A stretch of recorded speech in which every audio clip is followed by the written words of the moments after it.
Hi, designers. Today I'm here with I'm going to say the last name wrong, Klimitas. And she has such a fascinating story. If you have ever felt like you have struggled in your art, struggled in your design work, I think one of the most beautiful things about the interview I'm doing today, I'm just going to turn this on. The interview I'm doing today is that you are going to get so much out of what Katherine has to talk to us about. So, Katherine, Katherine is very, very cool and very special. So, Katherine, do you want to tell us a little bit about your story? Sure. My name is Katherine Klimitas. I live right outside of New Orleans, Louisiana. I've lived here pretty much my entire life.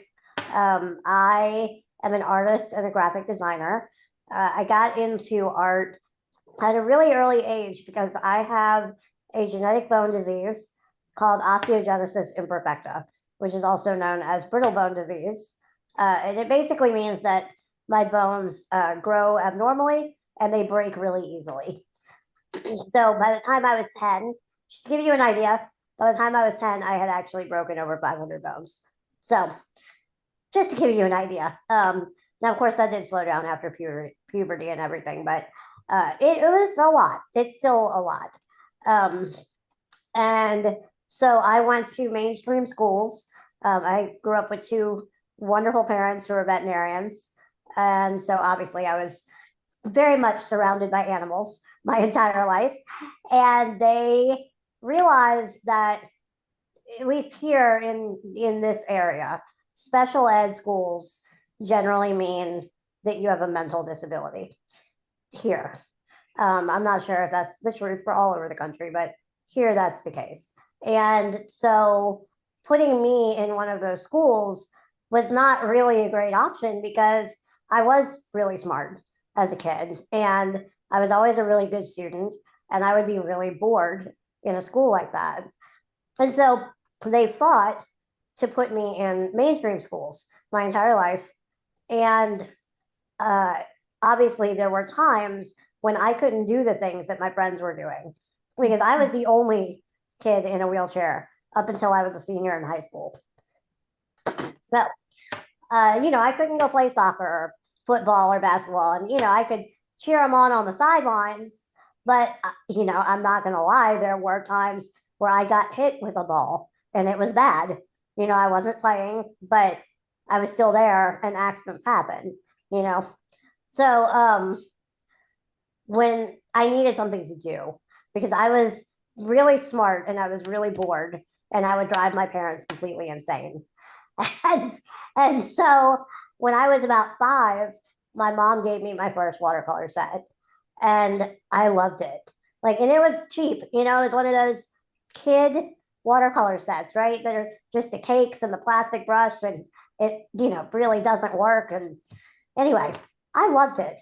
And I was actually pretty good at it, even though I was only 5. And so my mom saw that and got me more and more into art as I got older. So I learned all kinds of things. I learned acrylic and oil and sculpture, and even did some glass blowing and all kinds of things between school, like art in school, and then summer camps. I did every summer camp in a 30-mile radius that was art involved. And then I had private lessons also. So it it was like art all the time when I was a kid, which was great. I loved it for the most part. And then so the way I kind of started working, because people ask me all the time, well, how did you start your business? Well, as I mentioned, my parents are veterinarians and they own their own practices. And so on the weekends, when I didn't have school or an aide, I would have to go to work with them.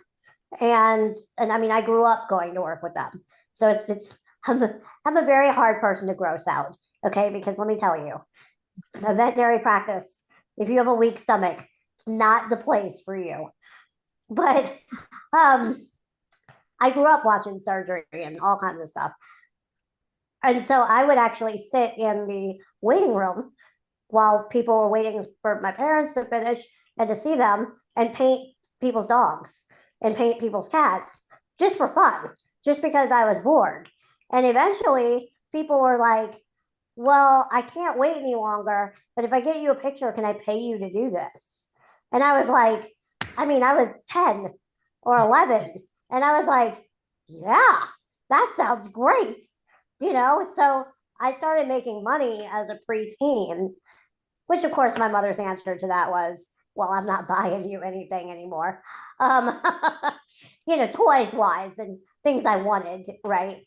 Um, but yeah, I started making money, and it just kind of stuck. I mean, I've been doing pet portraits since I was basically a teenager, and then of course I branched out, and I thought when I went into college that I was going to be a fine artist major, um, but then I realized how much physical work I'd have to put out to be a fine artist, at least until my work caught, because very few artists' work actually catches to where they can be a fine artist and make a living, right? And so I said, well, I'm going to switch my major to graphic design, because at least it's art, sort of, but it's creative, and I can market it different. There's always going to be jobs, right? Mm-hmm. Between web and social media and branding and all those things. There's always going to be jobs. So that's what I do. And I try to kind of split it down the middle today, where I do enough design so that I can paint. Yeah. So that's kind of how it works today. So incredible. Seriously, so incredible. Okay, like honestly, my mind got a little bit blown when you said glass blowing, though. Oh, it's fun. Yeah. I mean, it's not something I would ever say, like, I would never do it as like a job, Mm-hmm. but it was fun. I liked it. So incredible. Okay, so I've been on your website and I've seen your art, and it is phenomenal. What I love is that there's this little entrepreneurial spirit in you as a 10-year-old making art for other people and suddenly being like, wait, I could do portraitures? Like what? So I mean, your parents are entrepreneurial if they own their own practices. Do you think you got some of that from them, or do you think it was innate? Absolutely. I got it from them. Yeah. Um, I mean, it's a little bit of both. So I say I own my own business by default, because I did grow up in it. I mean, by the time I was 3 or 4, I mean, remember, this is 30 years ago, okay? My dad would have me come in at the end of the day on Saturday and help him count the cash, and because 30 years ago, that's what everybody dealt in, was cash. There were no credit cards. And so, I would sit there and count a pile of 20s, that are this high. And I had to learn math and all kinds, as a 3 and 4 year old, things you don't normally learn as a 3 and 4 year old. Um, and I would help with other bookkeeping stuff. And I did a while where mom needed some help answering the phones at her office on the weekends. And, I did all of that. So, I mean, I literally grew up in it, literally. But also, when I graduated college, there was a part of me that said, because it's hard, it's really hard to own your own business. It's a lot of work. People say, oh, it's so easy because you can make your own schedule. No, your schedule is you work all the time. That's your schedule. You work all the time. And so, or at least in the first, however many years. But um, there was a part of me that said, do you want to go work for a firm instead? Like where it's 9 to 5, like you leave your work at the office, you come home, you get free time. But for me to do that physically would be very difficult. There are some serious advantages I have to being able to work at home. And, on the days that I don't feel like getting dressed, I don't have to, or on the days that I hurt too much to move in one position or another, or I don't want to get in the car, or, those kinds of things. I don't have to, and so it just, there are some accommodations we can make at home that I would not expect to be made in a work environment. Yeah. So incredible. I love that so much. Um, my question is, do you feel like the art was fueled by what you were dealing with your physical state, or do you feel like it wouldn't have mattered? You would have been an artist anyway. I don't know. I've been asked that before, and um, I love art. I mean, I love to paint and I love animals. And if you've looked at my work, you know that that's basically all I paint is animals. Um, and I don't know. My mom is not an artist, but she's very creative. Um, and so I think maybe had she had something like me where she was a little more contained as a child, um, maybe she would have gone that direction too. My dad was a surgeon, and honestly, like that's an art in itself. So obviously, genetically, I have some of it, right? I mean, so in some way, I don't. I mean, I would have never been something like a banker Yeah. or an accountant, like never a lawyer. None of those. Um, I would have for sure done something creative one way or the other. Now, one thing that may have happened is after college, I maybe would have left New Orleans and gone to, art school or been hired in a bigger firm in New York or Chicago or LA, those big hubs. But it's okay. I'm Yeah. good with where I am. I would like you to talk a little bit more about your art. First of all, I would love to know, what medium do you like to work in the most? Okay. Watercolor. Watercolor. Okay. So like Yeah. it's like a definite, like, watercolor is your thing. Yep. It Okay. is. I it's funny because it's where I started, which it's not like I stayed there for long when I started with it. I mean, I liked it. It's like there's a convenience in watercolor because it's not super messy. It's very easy to travel with. So at the when I started, remember I was doing this at my parents' office, right? So it's easy to contain. Um, it's not like with oil you're using chemicals, and that's not great, right? I mean, I it's an easy medium in that regard. It's hard. Well, I don't find this, but most people say it's the hardest one to control. Mm. I don't agree with that most of the time. I say we just get along.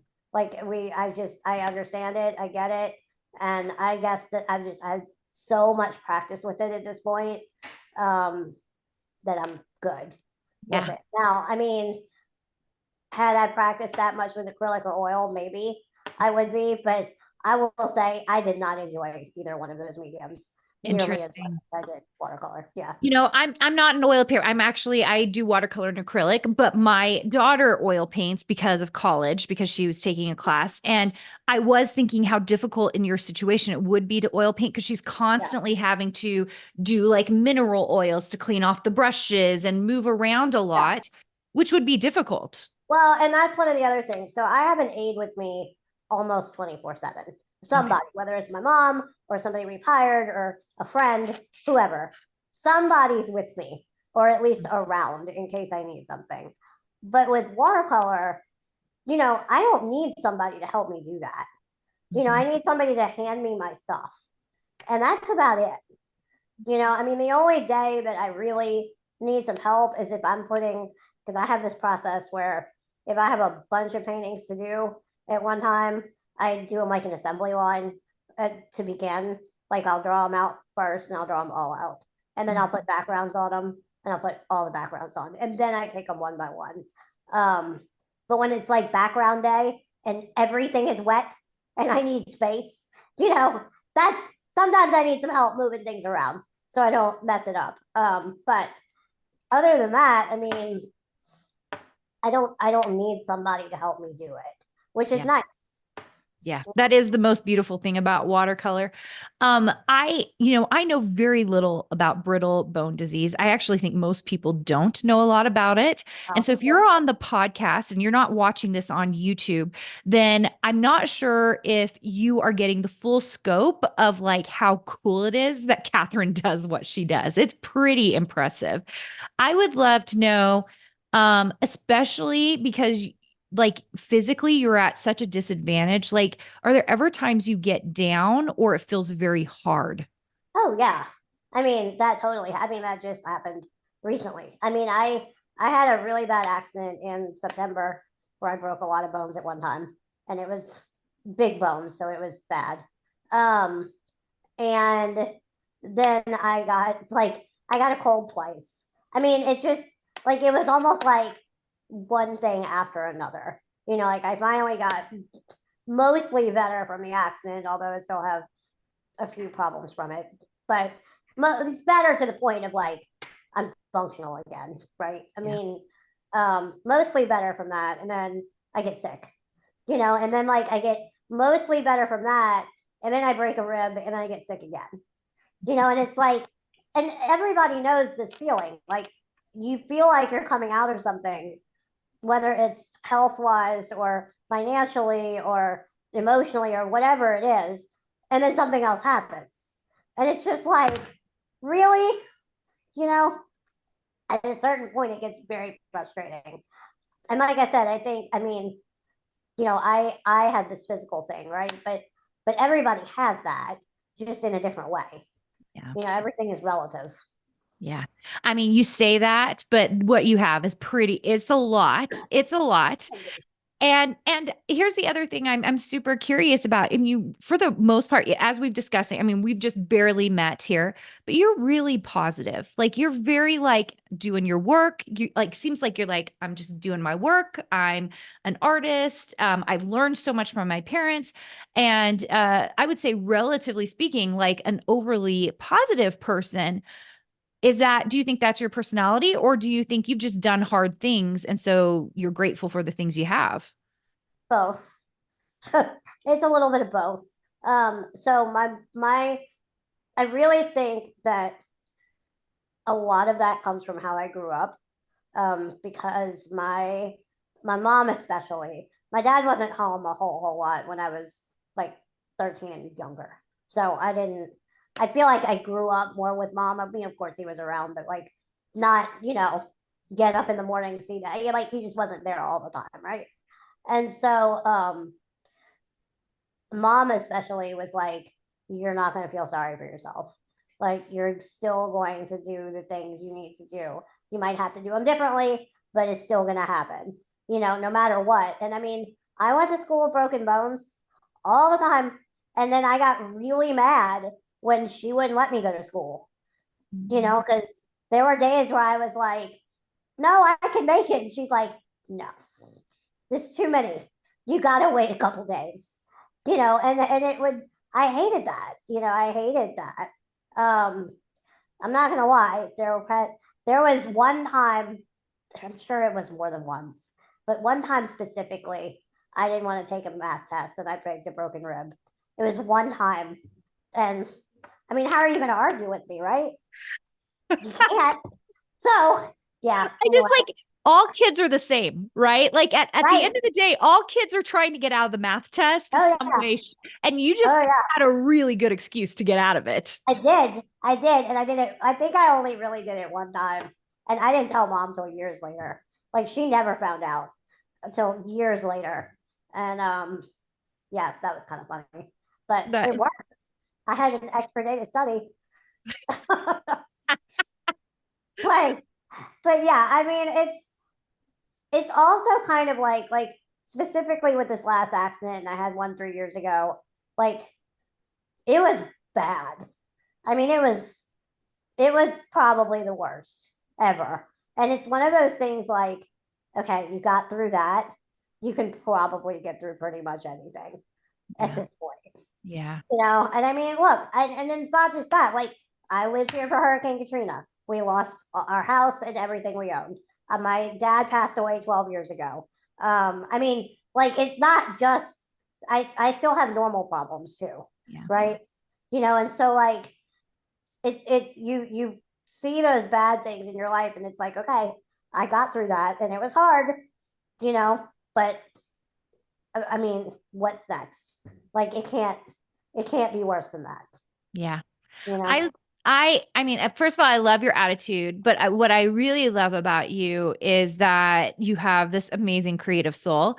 And I just love that. I mean, I'm on your website right now. We're going to show it in the guest expert series. Like seriously, you guys, stunning work. Like stunning, beautiful work. So, I think we're going to I want to oh man, we could talk forever, but we're going to probably talk to just the designers on the guest expert series. Instead, we're going to close out this podcast, but first, those of you listening, if you want to learn more about Katherine, where can they find you? I am on Facebook and Instagram. I am newly on TikTok, so be kind. Okay.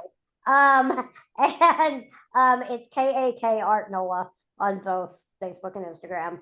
And yeah, my website is cacartnola.com. And of course, you can get to all that through my website. I have an Etsy store. And also, if you sign up for my newsletter, I have some very exciting things coming up. So sign up for my newsletter on my website. Awesome. We're going to give you guys the links in the on the YouTube channel and on the podcast so that you can join. I love that you said be kind on TikTok because I feel like TikTok's the one I place that no one is kind. Why is know, no I anyone know, nice on TikTok? I know. And I kind of got pressured into getting on TikTok. And I'm like, it's just one more thing, you know? And I'm like, and I have somebody helping me do it, but it's just like, okay, we'll see how this goes. Got to I try don't, it. Yeah, I mean, anyway, you got to try all of it, right? To see yeah, if exactly. it's going to hit. So, you guys, thank you so much, Katherine, for being on. Go check out the links that we're going to give you so you can go see her artwork, see what she's doing. It's a really inspiring story. I hope you've been inspired today. All of us have hard things in our lives. But I think when we do hard things, it is actually good for us. It makes us better. And Katherine, do you want to end with any words of advice about anything along that line or experiences that you've had? No, I mean, just try to focus on the positives. And one of the things, I have a friend who just injured her ribs, and one of the things I said to her last night is like, it just if you are in physical pain, like it's better to just accept it than to fight it. That's usually what I tell people because it's going to be there. So you might as well just find a way to live with it, you know. It's inspiring. Thank you so much, Katherine, for being on. Yeah. Guys, keep up the amazing work. Keep being creative. Keep designing. Keep making your art. We're really excited for you to just keep moving forward with your creativity, and we will see you soon.